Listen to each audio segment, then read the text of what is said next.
Assalamualaikum warahmatullahi wabarakatuh. Alhamdulillah wassalatu wassalamu ala Rasulillah wa ala alihi wa sahbihi ajma'in.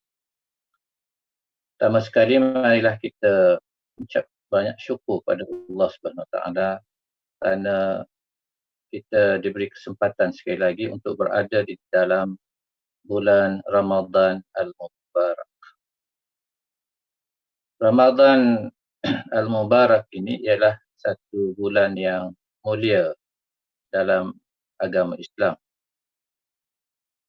Kemuliaan Ramadan dapat dilihat pada penurunan Al-Quran itu sendiri pada bulan ini. Ini dinyatakan oleh Allah Subhanahu Wa Taala dalam surah Al-Baqarah ayat 185. A'udzubillahi minasyaitonir rajim. Syahrul Ramadan alladzi unzila fihi al-Quran hudan linnas. Dia bermaksud bulan Ramadan iaitu bulan yang di dalamnya diturunkan Al-Quran sebagai petunjuk kepada sekalian manusia. Inilah antara petunjuk dan tanda akan kemuliaan bulan Ramadan. Dalam kebanyakan bulan-bulan, Allah SWT telah memilih Ramadan sebagai satu bulan di mana Al-Quran diturunkan. Kebesaran Al-Quran ini telah dibincangkan oleh ramai para sarjana Muslim, dan kebesaran Al-Quran inilah yang menjadikan kemuliaan bulan Ramadan Al-Mubarak. Ini dapat kita lihat misalnya dalam pandangan oleh Profesor Ali Jumaah, seorang profesor dari Universiti Al-Azhar. Dia menyebut bahawa Al-Quran merupakan wahyu terakhir yang diturunkan kepada sekalian manusia. Ini berarti bahawa tiada lagi wahyu setelah Al-Quran. Ia berarti juga bahawa wahyu atau Al-Quran ini mengandungi ajaran yang sempurna serta lengkap. Ajaran kelengkapan dan kesempurnaan ajaran Al-Quran itu terkandung di dalam apa yang kita istilahkan sebagai Asy-Syariah. Di dalam Asy-Syariah itu yang dimaksudkan sebagai aturan-aturan kehidupan adalah bersifat abadi. Ia berarti bahawa ia sesuai dengan keperluan dan kehendak kemanusiaan pada zaman ini dan zaman-zaman yang akan datang.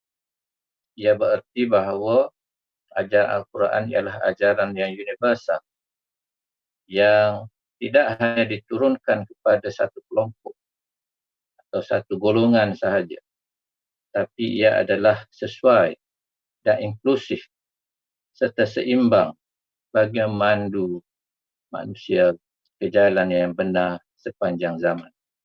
Dalam hal ini juga, kebesaran Al-Quran dapat dilihat dalam pandangan seorang sarjana Muslim yang terkenal, iaitu Profesor Dr. Yusuf Al-Qaradawi. Dia juga mempertegaskan bagaimana disebut oleh Profesor Ali Jumaah, iaitu Al-Quran ialah kitab abadi. Kitab ini telah dipelihara oleh Allah Subhanahu Wa Taala, dan ia merupakan kitab hidayah. Ia berarti bahawa kitab yang terkandung di dalamnya ajaran-ajaran yang boleh dimanfaatkan atau dipelajari atau diambil iktibar oleh tidak hanya satu kelompok golongan, tidak hanya golongan terpelajar, tidak hanya golongan awam, malah seluruh tahap-tahap kemanusiaan ini dapat mengambil iktibar, manfaat dan menjadikan ia petunjuk dalam kehidupan orang-orang Muslim. Ini terkandung di dalam ayat Al-Quran dalam surah Al-Isra ayat 9. Inna hazihil Quran yahdi lillati hiya aqwa. Sungguhnya Al-Quran memberi petunjuk kepada jalan yang lurus. Profesor Yusuf Al-Qaradawi telah meneruskan lagi uraian tentang kebesaran Al-Quran dan keabadiannya dalam kehidupan manusia ini dengan menggariskan sejumlah 7 tema-tema besar yang terkandung di dalam ajaran Al-Quran. Yang pertama ialah dalam Al-Quran ini mengandungi ajaran yang bertujuan untuk meluruskan akidah dan kepercayaan. Ini bermaksud bahawa Al-Quran telah memandu dalam membentuk dasar-dasar tauhid. Pada arti yang sama, Al-Quran membantah atau menegah umat manusia daripada terjerumus di dalam perbuatan yang dinamakan sebagai syirik atau mempersekutukan Allah Subhanahu Wa Taala. Dalam meluruskan akidah ini, Al-Quran juga mempertegaskan tentang hakikat kerasulan dan kenabian serta kebenaran ajaran hari akhirat dan pembalasan terhadap amal. Yang kedua ialah tema yang terpenting juga dalam Al-Quran ialah tentang menetapkan kemuliaan manusia dan hak-hak manusia. Apa yang dimaksudkan di sini iaitu di dalam Al-Quran itu mengandungi pengajaran-pengajaran tentang prinsip-prinsip atau asas-asas tentang hakikat kejadian insan. Kita umat Islam secara khusus telah diberitahu tentang peranan kita sebagai khalifah Allah di muka bumi. Dan manusia adalah seorang hamba yang mesti menunaikan segala tanggungjawab ilahiyah. Dan setiap manusia mempunyai hak-hak dan ia telah digariskan dengan jelas di dalam Al-Quran.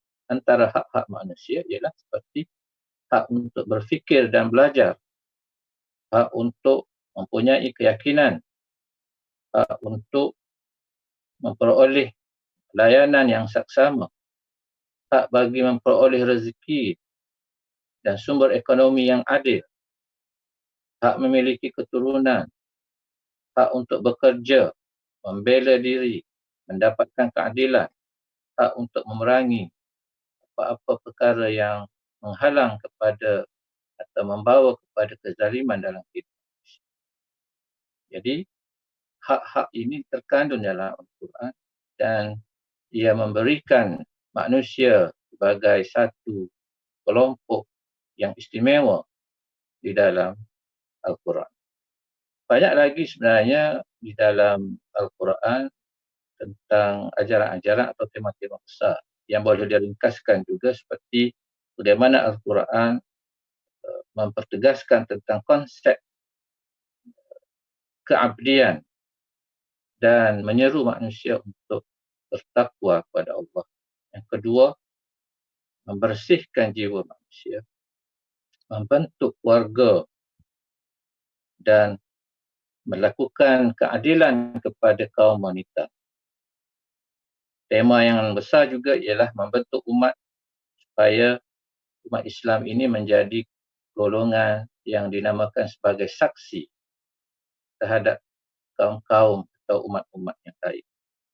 Yang paling besar juga ialah Al-Quran mengajak untuk kita membangunkan dunia ini, dunia yang makmur dengan cara saling tolong-menolong di antara satu umat dengan umat yang lain. Jadi begitulah penegasan dan huraian oleh ramai para sarjana tentang kebesaran Al-Quran, dan kebesaran Al-Quran inilah yang memuliakan bulan Ramadan, di mana kebesaran dari segi kandungan dan penghayatannya telah diturunkan pada bulan Ramadan dan ia menjadikan bulan ini amat mulia di sisi umat Islam seluruhnya. Sesungguhnya penurunan Al-Quran telah memberi impak yang besar sekali kepada ketamadunan manusia. Ini dapat dilihat dalam banyak huraian-huraian lain di mana oleh Malik bin Nabi dan lain-lain yang mengatakan bahawa sejak Al-Quran diturunkan kepada umat Arab di awal penurunannya, ia telah mengubah sifat dan kualiti umat Arab. Nilai-nilai keyakinan, nilai-nilai akhlak dan perilaku yang baru telah mengubah sifat jahiliyah yang dimiliki oleh umat Arab menjadi umat yang penuh dengan bijaksana. Mereka telah menghayati nilai-nilai Al-Quran, telah dapat mengukuhkan nilai-nilai baru dalam kehidupan mereka. Mereka menjadi umat yang maju, umat yang progresif. Dan sebagaimana disaksikan oleh sejarah, umat Arab telah menjadi antara umat awal, umat utama yang telah mengembangkan ajaran Islam ke seluruh dunia.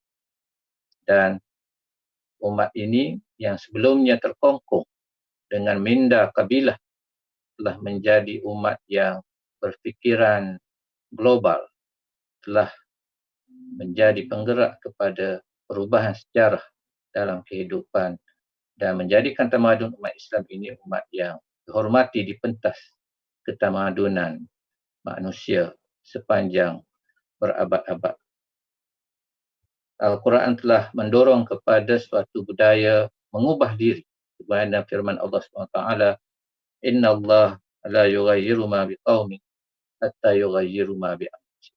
Sebenarnya Allah tidak akan mengubah nasib satu kaum kecuali kaum itu sendiri yang merubah. Jadi ini nilai-nilai yang telah mendorong kepada kemajuan umat manusia dan melahirkan satu kelompok umat Islam yang benar-benar telah mencapai suatu usaha dan perubahan dalam memajukan umat manusia hari ini. Dia oleh kerana itulah, tuan-tuan dan puan-puan, marilah kita menghayati bulan ini dengan mendekatkan diri kita dengan Al-Quranul Karim. Seorang lagi sarjana yang mengulas tentang kebesaran Al-Quran ini ialah Dr. Muhammad Imarah.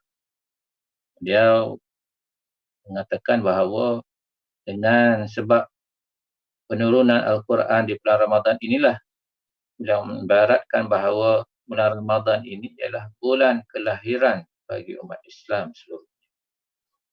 Kerana dengan penurunan Al-Quran itulah yang telah mengubah dan menerbitkan sebuah tamadun baru yang menjadi permulaan kepada kelahiran tamadun ummah yang disegani di seluruh dunia. Oleh kerana itu, kalau sekiranya orang bertanya apakah bulan kelahiran umat Islam, maka bagi Muhammad Imarah, ia adalah bulan Ramadan. Ramadan seumpama hari jadi bagi tamadun umat Islam.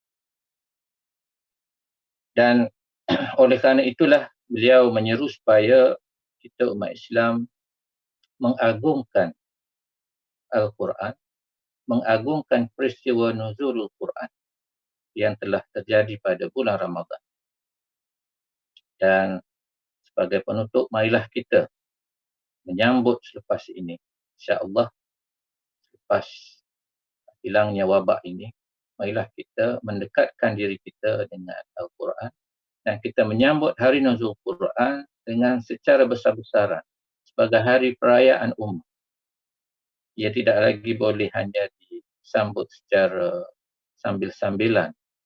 Kita harus ada suatu bentuk perayaan yang bersifat kenegaraan, yang memberi kesan kepada perubahan hidup. Kerana ia adalah hari di mana kelahiran satu ummah baru yang menjadi saksi kepada kemajuan hidup masyarakat dunia.